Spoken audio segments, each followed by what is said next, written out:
மக்கள் மனதில் 2016 தேர்தல் கருத்தாய்வு சிறப்பு நிகழ்ச்சிக்கு உங்களை அன்புடன் வரவேற்கிறோம். இக்கருத்தாய்வை புதிய தலைமுறை வாரம் ஒரு தலைப்பாக தலைப்பொன்றிற்கு 5 கேள்விகள் வீதம் மக்களிடம் கேட்டு இதை ஒரு கருத்தாய்வாக நடத்தியிருக்கிறது. தேர்தலையொட்டி உங்கள் மனங்களில் எழும் அதே கேள்விகளைத்தான் புதிய தலைமுறையும் உங்கள் சார்பாக கேட்டு பெற்றிருக்கிறது. அதற்கான முடிவுகளை நாம் பார்த்துக் கொண்டிருக்கிறோம். இந்த கேள்விகள் தமிழகத்தை 5 மண்டலங்களாக பிரித்து 500 இடங்களில் நாம் நடத்தியிருக்கிறோம். இன்றைய காலச்சூழலுக்கு ஏற்ப, அதாவது கடந்த வாரத்தில் என்ன சூழலோ அந்த சூழலுக்கு ஏற்ப கேள்விகள் அமைக்கப்பட்டிருக்கின்றன. அதற்கு தகுந்த தெரிவுகள் தரப்பட்டிருக்கின்றன. தினமும் ஒரு கேள்வி என்ற வீதமாக நாம் பார்த்துக் கொண்டிருக்கிறோம். கடந்த வாரத்திற்கு முந்தைய வாரம் நாம் இலவசங்கள் என்ற தலைப்பில் 5 கேள்விகளை பார்த்தோம். கடந்த திங்களிலிருந்து நேற்று வரை கூட்டணி என்ற தலைப்பில் 5 கேள்விகளை நாம் பார்த்துக் கொண்டிருக்கிறோம். இன்று ஒரு கேள்வி பார்க்க வேண்டியது இருக்கிறது. மொத்த தொகுப்பையும் பார்க்க போகிறோம். அந்த இறுதி கேள்வியையும் நாம் பார்க்க போகிறோம். அந்த கேள்வி நேற்றே உங்களுக்கு சொல்லப்பட்டது. திமுக காங்கிரஸ் கூட்டணியை நீங்கள் எப்படி பார்க்கிறீர்கள்? வரவேற்கிறீர்களா, வரவேற்கவில்லையா, சந்தர்ப்பவாத கூட்டணியாக பார்க்கிறீர்களா, அல்லது வேறு கருத்துடையவர்களாக இருக்கிறீர்களா என்பது அதை பார்க்கலாம். அதற்கு முன்னதாக அந்த 4 கேள்விகளை முதலில் ஒரு தொகுப்பாக தொடர்ந்து பார்த்து விடலாம். முதலில், பாரதிய ஜனதா கட்சி யாருடன் கூட்டணி அமைக்க வேண்டும் என்று நீங்கள் நினைக்கிறீர்கள் என்பது முதல் பக்கத்தில் நாம் பார்க்கிறோம். நாம் கொடுத்திருந்த தெரிவுகள் அதிமுகவுடனா, தேமுதிகவுடனா, பாமகவுடனா, தனித்து போட்டியா, இதர கருத்தற்றவர்களாக இருக்கிறீர்களா? இதை வயது வாரியாக நாம் பார்த்திருக்கிறோம். 18 25, 26 முதல் 35, 36 50, 51 வயதிற்கு மேற்பட்டவர்கள். தனித்து போட்டி என்பதை 30% ஏறத்தாழ இருப்பதாக, அனைத்து வயதினரிடமும் இருப்பதாக நாம் பார்த்தோம். இது குறித்து விரிவாக பேசினோம். விடுபட்டவற்றை இன்று நாம் பேசப் போகிறோம். அடுத்ததாக ஆண், பெண், இளையவர்கள் என்று அடுத்த பக்கத்தில் நாம் பார்க்க போகிறோம். இதே முடிவுகளை ஆண்கள் என்ன சொல்லியிருக்கிறார்கள், பெண்கள் என்ன சொல்லியிருக்கிறார்கள், இளையவர்கள், அடுத்த தலைமுறை வாக்காளர்கள் என்ன சொல்கிறார்கள், அவர்கள் அரசியலை எப்படி பார்க்கிறார்கள், எந்த நம்பிக்கையில் இருக்கிறார்கள், எந்த கட்சியின் மீது எப்படிப்பட்ட பார்வையை வைத்திருக்கிறார்கள் என்பதையெல்லாம் இதை வைத்து ஓரளவிற்கு நாம் ஊகிக்க முடிகிறது என்று கருதலாம். அதிமுகவுடன் செல்லுங்கள் என்று 25, பெண்கள் 30 ஏறத்தாழ, இளையவர்கள் 23, தேமுதிகவோடு 21, 14, 20 என்ற அளவில் நீங்கள் பார்க்கிறீர்கள். இதை ஒட்டுமொத்தமாக நாம் பார்க்கலாம்.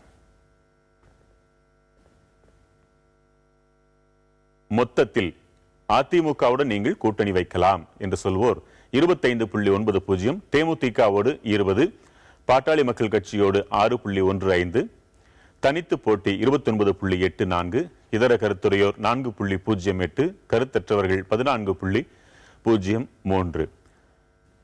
கடந்த வாரம் முழுவதும் நம்மோடு பயணித்த விருந்தினர் திரு தராசு ஷியாம் அவர்களே இன்றும் நம்மோடு இணைந்திருக்கிறார். அவரோடு மற்றொரு விருந்தினரும் இணைந்திருக்கிறார். மூத்த ஊடகவியலாளர் திரு குலாம் அவர்களும் இணைகிறார். இருவருக்கும் வணக்கம். திரு தராசு ஷியாம், முதல் நாளே நீங்க இதுக்கு தேவையான சங்கதிகள்லாம் சொல்லிட்டீங்க. அதற்கும் இன்றைய நாளுக்கும் உள்ள வேறுபாடுன்னு பார்த்தா தேர்தல் தேதி அறிவிக்கப்பட்டு விட்டாகிவிட்டது. ஏதாவது நீங்க எக்ஸ்ட்ரா சொல்ல வேண்டியிருக்கு? அதுல இன்னொன்றும் நடந்திருக்கிறது. என்ன? ராஜீவ் கொலையாளிகளை விடுதலை செய்ய வேண்டும் என்று தமிழ்நாடு அரசு எடுத்த முடிவு, அதுவும் ஒரு பெரிய மேஜர் டர்னிங் பாயிண்ட். தேர்தல் தேதி அதற்கு பின்னர் அறிவிக்கப்பட்டது. பொதுவாக அரசியல் என்பது ஒரு கடை வீதிக்கு சமம். எவ்வளவுதான் கவனமாக பார்த்து நடந்தாலும் வழியெங்கும் வாழைப்பழ தோள்கள் நிறைந்திருக்கும், வலிக்கிவிடும். இது எல்லா தேர்தல் களத்துக்குமே இது பொருந்தும் என்றுதான் நான் நினைக்கிறேன். அலை என்பது இருப்பது ஒரு தேர்தலுக்கு சிறப்பு. ஆனால் பல தேர்தல்களில் அலை இருப்பது இல்லை. இந்த தேர்தலில் அலை இல்லையோ என்று நான் நினைத்துக் கொண்டிருந்தேன். ஆனால் இப்போது இந்த ராஜீவ் கொலையாளிகள் விடுதலை என்பது ஒரு அலையாக மாறுமோ என்று நான் ஐயப்படுகிறேன். ஒரு முடிவே, ஒரு அறிவிப்பே அலையா? அது நடந்து வந்தால் தானே அது அலையாக மாற முடியும். வாக்குறுதி யார் வேண்டுமானாலும் தரலாமே. அறிவிப்பு அலை அல்ல, ஆனால் அலை வருவதற்கான அறிகுறி அல்லவா? அறிகுறியாகத்தான் எனக்கு படுகிறது. பாரதிய ஜனதாவை பற்றி நாம் திங்கட்கிழமை என்று இந்த மேடைகளை நாம் விவாதித்தோம். அப்போது இந்த விஷயம் இல்லை. மத்தியிலே இப்போது ஆழ்வது பாரதிய ஜனதா அரசு. அவர்கள் பேசுவதை பார்த்தால் எனக்கு நினைக்க தோன்றுகிறது, அவர்கள் ராஜீவ் கொலை கைதிகளை விடுதலை செய்யக்கூடிய முடிவை எடுப்பார்களோ என்று. அப்படி எடுத்தால் அது பாரதிய ஜனதாவுக்கும் ஒரு நற்பெயரை தரும், இங்கு ஆளுகின்ற அதிமுக அரசுக்கும் ஒரு நற்பெயரை தரும். சொல்ல போனால் திமுக தலைவர் கலைஞர் கூட அதை வரவேற்றுத்தான் அறிக்கை விட்டிருக்கிறார். ஆக அரசியல் கூட்டணிகள் எப்படி வேண்டுமானாலும் அதில் மாறிவிடுமே. ஆனால் காங்கிரஸ் சரி, அது வேறு விஷயம். காங்கிரஸ் உண்மைதான், கரெக்ட். ரோபோ லீக்ஸில் நாம் பலமுறை பார்த்ததை போல, தகவல்கள் ரெக்கைகட்டி பறப்பதை பார்ப்பதை போல, ஒரு பாரதிய ஜனதா தேமுதிக அந்த உறவுக்குள் நடக்கும் விஷயங்களை இவர்களுக்கு இந்த அளவிற்கு இடம் கொடுத்தால் நாம் அனைத்து மாநிலங்களிலும் இதை பின்பற்ற வேண்டி இருக்குமே என்று பாரதிய ஜனதா சற்று சஞ்சலப்படுவதாக நாம் கேள்வி இருக்கிறோம். எனும் பொழுது இந்த 7 பேர் விடுதலை விஷயத்தை தமிழக அரசியல் அந்த களத்தை மட்டும் வைத்து நீங்க சொல்றீங்க. இதே போல இந்தியா முழுமைக்கும் அவர்கள் சிந்தித்துத்தானே இந்த முடிவு எடுப்பார்கள். இந்தியா முழுமைக்கும் சிந்திப்பதற்கு இதில் ஒன்றுமில்லை. காரணம் என்னவென்றால் இது ஒரு மிக மிக ஒரு விசேஷமான ஒரு அம்சம். இதிலே ராஜீவ் கொலையாளிகளை விடுதலை செய்வது என்பது ஏற்கனவே உள்ள பல முன்னுதாரணங்களை பொருத்தி பார்க்கலாம். நாதராம் கோட்சேயின் அவருடைய சகோதரர் விடுதலை, இப்படி பல விஷயங்களை நாம் பொருத்தி பார்க்கலாம்.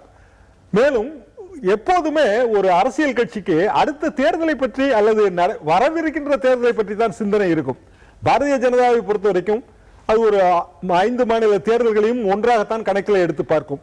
அப்படி பார்க்கும்போது அதற்கு வெற்றி பெறக்கூடிய வாய்ப்பு, ஒரு சில இடங்களிலாவது வெற்றி பெறக்கூடிய வாய்ப்பு என்பது தமிழக தேர்தலிலே அதிகம் என்று அது கணக்கு போடும். ஆக தமிழக தேர்தலை இன்ஃப்ளூயன்ஸ் செய்யக்கூடிய ஒரு விஷயத்திலே அது பாசிட்டிவாகத்தான் முடிவெடுக்கும் என்று நான் நினைக்கிறேன். திருகுலாம், இந்த அரசியல் சூழல்ல இந்த கேள்விக்கான முடிவுகளை எப்படி பார்க்குறீங்க? இந்த ராஜீவ்காந்தி கொலை வழக்கு முதல்ல அந்த வழக்கே ஒழுங்காக நடத்தப்படலைங்கிறது என்னுடைய கருத்து. ஏனென்று சொன்னால் இந்த கொலையை செய்ததுக்கு இவங்களுக்கும் அறவே சம்பந்தம் இல்லைங்கிறாங்க. நம்ம அந்த இடத்துல இல்லையே. இப்போ தண்டனை குறைப்பு, அதுல இருந்து விடுதலை, அந்த கேள்வியில மட்டும் அந்த கேள்வியில வந்துட்டோம். அதனால யார் உண்மையிலே பிளான் பண்ணா யார் செய்தாங்கிறது மக்களுக்கு தெரியாமலே போய்விட்டது. அடுத்தது, இப்பொழுது சிறையில் அடைக்கப்பட்டு இருக்கக்கூடிய இந்த ராஜீவ்காந்தி கொலை சம்பந்தப்பட்ட நபர்கள், இவர்களுடைய விடுதலை இப்பொழுது இது ஒரு அரசியல் ஆகியிருக்குது. அதுவே ஒரு ஆரோக்கியமான அரசியல் அல்ல.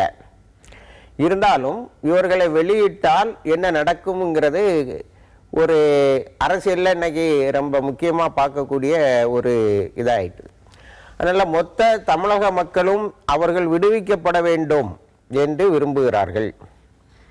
இதில் எந்த கட்சியும் கருத்து வேறுபாடு உடையதாக தெரியவில்லை. காங்கிரஸ் கட்சி இல்லை சோனியா காந்தி அவர்கள் இவர்களெல்லாம் நாங்கள் முன்னாடியே மன்னித்து விட்டோம் என்று சொல்லியிருக்கிறார்கள். அண்மையில் கூட நளினி அவர்கள் தன்னுடைய தந்தையை பார்த்துவிட்டு வெளியிலே வரும்போது பேட்டி கொடுக்கும்போது அதை தெளிவுபடுத்தினார்கள். நான் அவங்களுக்கும் நன்றி சொல்கிறேன் அப்படின்னு.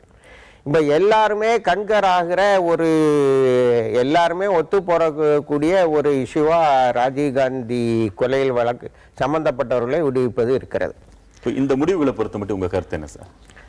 இந்த முடிவுகளை பொறுத்த வரைக்கும் ராஜீவ்காந்தி கொலை சம்பந்தப்பட்டவர்களை விடுவதால் இந்த எந்த அணியும் பெரிதாக லாபம் அடைந்து விடாது. ஏனென்று சொன்னால் எல்லாருமே அதை ஆதரிக்கிறார்கள். இந்த அணியை பொறுத்த வரைக்கும் பாரதிய ஜனதா கட்சியோடு யாரும் கூட்டு சேரணுமாங்கிற கேள்வி இருந்தால் அந்த கேள்விக்கு திராவிட மண்ணில் அவங்களுக்கு இடம் இல்லை என்பதை காட்டுவதுதான் சரியாக இருக்க முடியும். ஆனால் நினைக்கலையே, மக்கள் அதிமுகவோட போங்கன்னு ஏறத்தாழ 26% சொல்றாங்க. தேமுதிக சரியான கூட்டாக இருக்கும்னு 20% பேர் சொல்றாங்களே. எனக்கு திராவிட கொள்கைகள் அப்ப நீத்து போச்சுன்னு அர்த்தமாகிறது. ஆகவே இவர்களை தனித்து நிற்க விட்டு இன்னொரு முறை திராவிட மண்ணில் தோற்கடித்து காட்டினால்தான் அது சரியாக இருக்க முடியும். அது உங்களுடைய பார்வை. மக்கள் பார்வை இப்படியா இருக்குது. என்னோட பார்வை கொஞ்சம் மாறுபடுது. என்னன்னா, பாரதிய ஜனதா கட்சி 98லேயே அதிமுகவோடு கூட்டணி வைத்து விட்டது. 99லே திமுகவோடு கூட்டணி வைத்து விட்டது. திராவிட கட்சிகள் 2 பெரிய திராவிட கட்சிகளோடும் கூட்டணி வைத்து விட்டது. அதிலிருந்து பிரிந்த மதிமுக, தேமுதிக, பாமக திராவிட கட்சி என்று சொல்ல முடியாது. இந்த 3ஓடையும் 2014லே கூட்டணி வைத்து விட்டது. ஆக பாரதிய ஜனதாவோடு கூட்டணி வைக்காத கட்சியே இன்றைக்கு தமிழ்நாட்டிலே இல்லை. எனவே பாரதிய ஜனதா யாரோடு கூட்டணி வைக்க வேண்டும் என்று கேள்வி கேட்கும் போது ராஜீவ் கொலையாளிகள் விடுதலை என்பது ஒரு புதிய கூட்டணிக்கான வித்தை அடித்தளமாக வைக்க வேண்டாம் அப்படின்னு ஐயா சொன்னதோட ஒத்து போற மாதிரி 29.84, அதாவது 30%. அதுதான் இதுல முதன்மையாவும் இருக்கு. தனித்து போட்டியிடுங்கன்னு சொல்றது. ஆனால் வயது வாரியாக பார்த்தீர்கள் என்றால் 51லிருந்து 65 வயது, 50 வயதுக்கு மேற்பட்டவர்கள் கிட்டத்தட்ட அதே 30% பேர் அதிமுகவோடு கூட்டணி என்று சொல்கிறார்கள். தனித்து போட்டி என்பதும் அதே 30% பேர். எப்போதுமே ஒரு கட்சியின் தீவிர ஆதரவாளர்கள் தங்கள் கட்சி தனித்து போட்டியிட வேண்டும் என்பது விரும்புவது இயற்கைதான். இதை நாம் கடந்த 4 நாட்களாக இதை பற்றி பேசியிருக்கிறோம். ஆனா அவங்களுக்கு 50, 60, 70 வயது ஆகிவிட்டது. அடுத்த தலைமுறை நினைக்கிறதெல்லாம் அதுக்கு கொஞ்சம் மாறாக இருக்குது. அடுத்த தலைமுறை நினைப்பது 18 வயதிலிருந்து 25 வயது வரை உள்ளவர்கள் 23% பேர்.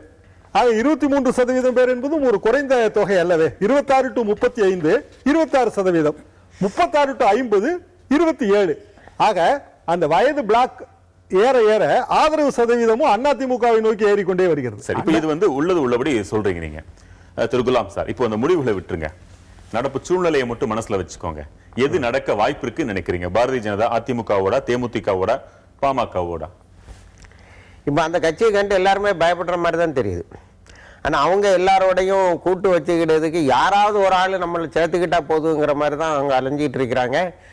சில பத்திரிகைகளில் இன்னைக்கு கமெண்ட் வரும்போது இவங்களுடைய அனுபவ குறைவினாலே இவங்களை எல்லாருமே சேர்க்க மாட்டேங்கிறாங்கங்கிற அளவுக்கு வருது. அதனால சாத்திய கூறுகள்ங்கிறது யாருமே அதை உங்களோட ஒட்டும் கிடையாது, உறவும் கிடையாதுன்னு அதிமுக சொல்லல, தேமுதிக சொல்லல, பாமக சொல்லலையே, யாரும் சொல்லல. ஆனா யாரும் இவங்களோட அணி சேரவும் விரும்பல. இப்போ நீங்க பாத்தீங்கன்னா இவங்க அணியில இருந்த பாமக எல்லாம் வெளியில வந்திருக்கு. இவங்க 2014 லோக்சபா எலெக்ஷன்ல இவங்க அணியில இருந்தவங்க அதுல ஒரு சீட்டு முதலமைச்சர் வேட்பாளராக பாரதிய ஜனதா ஏற்றுக்கொண்டால் அவங்களோட போறதுக்கு வாய்ப்பு இருக்குல்ல? ஜெர்மா அன்புமணியை முதலமைச்சர் வேட்பாளராக பாரதிய ஜனதா ஏற்றுக்கொண்டால் அவங்க சேர்றதுக்கான வாய்ப்பு ரொம்ப எளிதா இருக்கு.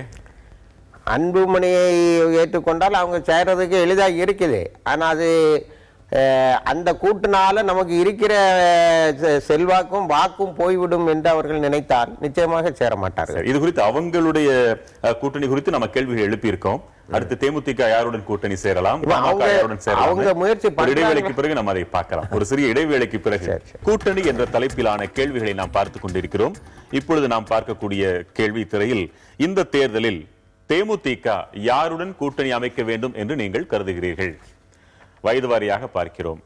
திமுகவோட, பாரதிய ஜனதாவோட, மக்கள் நல கூட்டணியுடனா, அல்லது தனித்து போட்டியிட விரும்புகிறீர்களா? இதர கருத்துடையவர்களா, கருத்தற்றவர்களா? இதில் 51 வயதிற்கு மேற்பட்டவர்களே 33.7%, 36 50 வயது வரை 36.45%, 26 35 வயது வரை இருப்போர் 32.50%, 18 25 வயதுடைய இளையவர்கள், அடுத்த தலைமுறையினர் 20% பேர் தேமுதிக திமுகவோடு கூட்டணி அமைக்க வேண்டும் என்று கருதுகின்றனர். ஆனால் இதிலும் அதிகபட்சமாக இருப்பது தனித்து போட்டியிடுங்கள் என்பதே. 28, 21, 23, 24. இதை ஆண் பெண் இளையவர்கள் என்று பிரித்து பார்க்கிறோம். அடுத்த பக்கத்தில் ஆண்கள், பெண்கள், இளையவர்கள் என்ன நினைக்கிறார்கள்? இதைத் தொடர்ந்து அடுத்த பக்கத்தில் தேமுதிக யாருடன் கூட்டணி அமைக்க வேண்டும் என்று கருதுகிறீர்கள் என்பதற்கான ஒட்டுமொத்த அட்டவணையை நாம் அடுத்த பக்கத்தில் பார்க்கவிருக்கிறோம். இதுல குறிப்பிடத்தகுந்த அம்சமா நீங்க என்ன கருதுறீங்க? இந்த கருத்தாய்வு உண்மையிலேயே ரொம்ப ஆழமான கருத்தாய்வு, பல உண்மைகளை இது வெளிக்கொண்டு வந்திருக்கிறது என்றுதான் நான் கருதுகிறேன். அந்த வகையில் புதிய தலைமுறையை பெரிதும் பாராட்ட வேண்டும். தேமுதிகவை பொறுத்த வரைக்கும் யங் சப்போர்ட்டர்ஸ், யங்ஸ்டர்ஸ், அவங்க தனித்து போட்டியிடணும்னு அதிகம் பேர் சொல்றாங்க. அது ஒரு இயற்கையான அபிலாஷையத்தான் பிரதிபலிக்குது. 28% பேர். காரணம் என்னன்னா, நம்ம கட்சி தனித்து போட்டிட்டு தன்னோட மெரிட்டை ப்ரூவ் பண்ணி அடுத்த 5 வருஷத்துல, அடுத்த 10 வருஷத்துல நம்ம ஆளுங்கட்சி ஆகும்போது, நான் இன்னைக்கு 18 வயசுல இருக்கும்போது இந்த கட்சிக்காக உழைச்சிட்டு ஒரு 30 வயசுல நான் ஒரு பதவியை பிடிக்கிற பக்குவத்துக்கு வருவேங்கிற அந்த ஒரு இளைய தலைமுறையோட மனப்பான்மையை இது. இன்னொரு பக்கம் பார்த்தா திரு குலாம் சார், தனித்து போட்டியிடுங்கன்னு அதிகம் பேர் சொல்றதாக இருந்தா, தமிழ்நாட்டு அரசியல நல்லா பாக்குறவங்களுக்கு இருவரும் திராவிட கட்சிகள் கூட்டு வைக்காம ஒருத்தர் தனியா நில்லுங்கன்னு சொன்னா அது நல்ல ஆலோசனையாக படாது இல்லையா? ஏதோ ஒரு உள்நோக்கத்தோட தனியா நில்லுங்க போங்க அப்படின்ற மாதிரி தெரியுது. புதிய தலைமுறை எடுத்த கணக்கு கணிப்பதான் ஏற்கனவே எடுத்த வேற சில கணிப்புகளும் ஊர்ஜிதப்படுத்துச்சு. ஒரு 6% ஓட்டுக்கு மேல இல்லைங்கிறதான். அப்போ தனித்து போட்டியிட வேண்டும் என்பது குறுகிய கால அரசியல் நோக்கத்தோடு இருக்க முடியாது. அப்படி இருந்தால் அந்த கட்சியை பின்னுக்கு தள்ளுவதாகத்தான் இருக்க முடியும். ஆனால் உங்கள் கருத்து கணிப்பில் ஒரு இது ரொம்ப சார் சொன்ன மாதிரி ரொம்ப பளிச்சுன்னு இருக்கு. எப்படின்னு சொன்னால், திராவிட முன்னேற்ற கழகத்துக்கு முன்னுரிமையும் முதல் உரிமையும் கொடுத்த மாதிரி இருக்கு. ஏன்னா விஜயகாந்தும் பாரதிய ஜனதா கூட்டணியிலிருந்து வெளியில் வந்தவர். இன்னும் சொல்லப்போனால் அண்மையில் டெல்லியிலிருந்து அனுப்பப்பட்ட பாரதிய ஜனதா கட்சியினுடைய ஸ்போக்ஸ் பர்சனை என் பார்வையில் அவமானப்படுத்தி தான் அனுப்பியிருக்காங்க. யாருமே அதை பற்றி கவலைப்படல, அவர் வெளியில் இருக்கிறாரு அப்படின்னு. அப்போ திமுக அதிமுகவுக்கு ஏற்பட்ட சட்டசபையில் ஏற்பட்ட கசப்பான அனுபவத்துக்கு பிறகு அவங்க தொடர்ந்து பழி வாங்கிட்டு தான் இருக்கிறாங்க. எப்படி பழி வாங்கிட்டு இருக்கிறாங்கன்னா, அவர் சட்டசபை கடைசி கூட்டத்தொடர் முடிஞ்ச பிறகு கூட அவங்கள்ட்ட உள்ள ஒரு 9 எம்எல்ஏக்களை இந்த பக்கம் கொண்டு வந்து அவர் எதிர்க்கட்சி தலைவர் இல்லை, அதனால் அவர் எதையுமே எதிர்க்கட்சி தலைவர்னு கிளைம் பண்ண முடியாதுங்கிற அளவுக்கு போயிட்டு, அதனால் அவரே நொந்து போயிருப்பார், அவர் அங்கே போக மாட்டார். இப்போ இருக்கக்கூடிய ஒரே சான்ஸு திமுக தான். அதில் திமுகவுக்கும் விஜயகாந்த் தேவைப்படுகிறார். ஏன்னா எல்லா கருத்து கணிப்போம், நீங்கள் புதிய தலைமுறை எடுத்த கருத்து கணிப்பில் கொஞ்சம் அதிமுக மெரிட்டோரியஸாக இருக்கு, அதுக்கு அடுத்தால திமுக இருக்கு. திமுகவும் விஜயகாந்தும் கட்சியும் ஒன்றாக சேர்ந்து விட்டார்கள் என்று சொன்னால் திமுக மேலே வரக்கூடிய வாய்ப்பு இருக்கு. அதனால் இவர் அவங்கள பார்க்குறாங்க, அவங்க இவங்கள பார்க்குறாங்க. இன்னும் சொல்ல போனால் அவர் ஒரே ஒரு ஆப்ஷனை தான் இப்போ தேர்ந்தெடுத்துக்கிட்ட மாதிரி தெரியுது. பாரதிய ஜனதா கட்சியை புறக்கணிச்சிட்டாரு, ஏன்னா அந்த கூட்டணியிலிருந்து வெளியில் வந்துட்டார். இப்போ அதிமுக நிச்சயமாக சேர்க்க போகிறது இல்லை, அதனால திமுகவில் தான் அவரும் சேர முடியும், திமுகவுக்கு அவர் தேவைப்படுறாரு. அதனால் அந்த கூட்டணி இப்போ என்ன நடந்துக்கிட்டு இருக்குன்னு நமக்கு தெரியுதுன்னு சொன்னால், எத்தனை சீட்டு இங்கிற 55 59ங்கிறெல்லாம் பத்திரிகையில் வருது. இந்த சீட்டு விகிதங்கள் கொஞ்சம் குறையும் போது மறுத்து இருக்கிறாங்க. அப்படி எல்லாம் இருந்தா நாங்க வெளியில சொல்லிடுவோம் அப்படின்னு சொல்லியிருக்காங்க. இதுல மக்கள் பார்வையில நான் ஒண்ணு கேட்கிறேன், அபிஷியலா பேசினதா தவறு. மக்கள் பார்வையில நினைச்சு பாரதிய ஜனதாவோடு இருந்தால் தேசிய கட்சி தேர்தலுக்கு செலவழிப்பாங்க, திமுகவோடு அதுவும் சரி மாநிலத்தில் பெரிய கட்சி, இந்த மக்கள் நல கூட்டணி கூட ஏன் 17% பேர், அதாவது யாரோட கட்சிகள்னு எடுத்துக்கிட்டா இரண்டாவது பெரிய சதவீதமாக 17 தான் இருக்குது. இல்ல, தனித்து போட்டியிட வேண்டும் என்று சொல்பவர்களும் மக்கள் நல கூட்டணியோடு சேர வேண்டும் என்று சொல்பவர்களும் ஒரே மனப்பான்மையில் தான் இருக்கிறார்கள். தனித்து போட்டியிட்டால் நமது கட்சிக்கு மெரிட், இது ஒரு பாயிண்ட். மக்கள் நல கூட்டணியோடு போகும்போது அதுவும் மெரிட். ஏனென்றால் திமுக அதிமுக இரண்டையும் பிடிக்காதவர்கள் தான் மாற்றம் வேண்டும் என்று நினைப்பவர்கள். மாற்றம் வேண்டும் என்று ஒருவன் நினைத்தாலே திமுகவுக்கு ஓட்டு போட மாட்டேன், அதிமுகவுக்கு ஓட்டு போட மாட்டேன் என்று நினைப்பவர்கள் தான். பாரதிய ஜனதாவை நாம் விட்டு பேசுவோம். அப்படி பேசினால் மக்கள் நல கூட்டணியோடு விஜயகாந்த் அவர்களின் கட்சி கூட்டணி வைத்தால் அந்த கூட்டணி நமது கட்சிக்கு பெருமையை தேடி தரும் என்று நினைப்பார்கள். உங்களது சர்வேயில் அது நன்றாக பிரதிபலிக்கிறது. ஏனென்றால் இதே வயது வித்தியாசம் பார்த்தீர்கள் என்றால் 18 25 மக்கள் நல கூட்டணி 20% பேர், 20% பேர், 20 17 15 14, தனித்து போட்டி 28 21 23 24, திமுக 20 32 36 33. யார் 36% என்றால் 50 வயதில் இருக்கின்ற நடுத்தரமானவர். நீங்க அதே பெர்சன்டேஜை வச்சு பார்த்தீங்கன்னா மக்கள் நல கூட்டணியை 20%, 20.1.8னா திமுக கூட அதே 20% அதே ஏஜ் குரூப்ல சொல்றாங்க. திமுகவோடு கூட்டணி என்பது ஒரு புதுமையான கூட்டணியாக இருக்காது. ஏனென்றால் ஆல்ரெடி ட்ரைடு டெஸ்டட் தானே. ஏற்கனவே ஒரு இருந்த கட்சி, ஏற்கனவே ஆளுங்கட்சியாக இருந்தது. ஆளுங்கட்சியாக அவர்கள் இருக்கும்போது எவ்வளவோ விஷயங்கள் நடந்திருக்கின்றன, அதையெல்லாம் விஜயகாந்த் எதிர்த்திருக்கிறார். அதே மாதிரி அதிமுக ஆளுங்கட்சியாக இருக்கும் போதும் விஜயகாந்த் எதிர்த்திருக்கிறார். ஆக விஜயகாந்தை பொறுத்த வரைக்கும் அவர் 2006 தனியாக போட்டியிடும் போது இரண்டு கட்சிக்கு மாற்று என்றுதான் சொல்கிறார். அப்போது அவருக்கு 10% ஓட்டு கிடைக்கிறது. அதற்கு பிறகு 2009 இரண்டு கட்சிக்கு மாற்று, 2011 தான் அவர் அதிமுக கூட்டணிக்கு போகிறார். இரண்டு கட்சிக்கு மாற்று என்று சொல்லிவிட்டு அதிமுகவை விட்டு இப்போது திமுகவுக்கு வந்தால் அதுல அவருக்கு பெரிய அர்த்தம் இருக்கிறது. இப்பொழுது நாம் பார்க்கவிருக்கும் தலைப்பு திரையில் தெரிகிறது. பாட்டாளி மக்கள் கட்சி யாரோடு கூட்டணி அமைக்கும் என கருதுகிறீர்கள்? பாரதிய ஜனதாவுடனா, மக்கள் நல கூட்டணியுடனா, தனித்து போட்டியிடலாமா? இதர கருத்துகள் என்ன, கருத்தற்றவர்கள் என்ன? இவை நாம் கொடுத்த தெரிவுகள். வயது வாரியாக பார்க்கிறோம். 18 25 வயது வரை, அது முதல் 51 வயதிற்கு மேற்பட்டவர்கள் வரை என்று 4 பிரிவாக நாம் பிரித்திருக்கிறோம். இதில் குறிப்பிடத்தகுந்ததாக தனித்து போட்டியிடுங்கள் என்பது இதுவரை நாம் பார்த்த 2 கட்சிகளுக்கான கேள்விகளை காட்டிலும் அதிகமாக இருக்கிறது என்பது. பாரதிய ஜனதா குறித்த கேள்வி, தேமுதிக குறித்த கேள்வியோடு ஒப்பிடும் பொழுது பாட்டாளி மக்கள் கட்சி தனித்து போட்டியிடலாம் என்று சொல்வோர் ஒரு இடத்தில் 55 கூட இருக்கிறது, 40 இருக்கிறது, 43 இருக்கிறது, 33 என்று இருக்கிறது, தோராயமாக 43 வரை இருக்கிறது. இதுக்கு சற்றே அதிகமாகப்படுகிறது. அடுத்த பக்கத்தை நாம் பார்க்கலாம். ஆண்கள், பெண்கள், இளையவர்கள் என்று இதை பிரித்து பார்க்கிறோம். இதிலும் கூட தனித்து போட்டியிடுங்கள் என்று சொல்வதில் ஆண்கள் 45.95, பெண்கள் 33.21, இளையவர்கள் 33.44. இதில் இளையவர்கள் கூட இவர்கள் கூட்டணி அமைத்து போட்டியிட்டால் தான் இந்த கட்சிக்கு நல்லது என்று கருதுகிறார்களோ என்று தோன்றுகிறது. அடுத்த பக்கத்தில் மொத்த முடிவுகளை பார்க்கலாம். பாரதிய ஜனதாவோடு சேருங்கள் என்று 12.02%, மக்கள் நல கூட்டணியுடன் செல்லுங்கள் என்று 15.6%. அவர்கள் நாங்கள் இவர்களோடு கூட்டு இல்லை என்று அறிவித்துவிட்ட நிலையில் மக்கள் கருத்து இப்படியாக இருக்கிறது. தனித்து போட்டியிடுங்கள் என்று சொல்வோர் 43.26, பிறவற்றையும் நீங்கள் பார்க்கிறீர்கள். கருத்தற்றவர்கள் எண்ணிக்கை கூட 24.47 என்று குறிப்பிடத்தகுந்த அளவில் இருக்கிறது. திரு குலாம், இதுல உங்க கருத்து என்ன? பாட்டாளி மக்கள் கட்சி இந்த கட்சிகளோட கூட்டணியை பற்றி பொதுவாக ஒரு இதை பதிவு செய்யலான்னு நினைக்கிறேன். இது யாருக்குமே கொள்கை இல்லாதனால யாரும் எங்கேயும் கூட்டு சேருவாங்கங்கிற மாதிரி. என்ன இப்படி சொல்லிட்டீங்க? அவங்க கூட்டத்தில் ஒவ்வொரு தடவையும் கொள்கையை சொல்லிட்டு தானே இருக்கிறாங்க. மதுவை ஒழிப்போம் கொள்கை இல்லையா?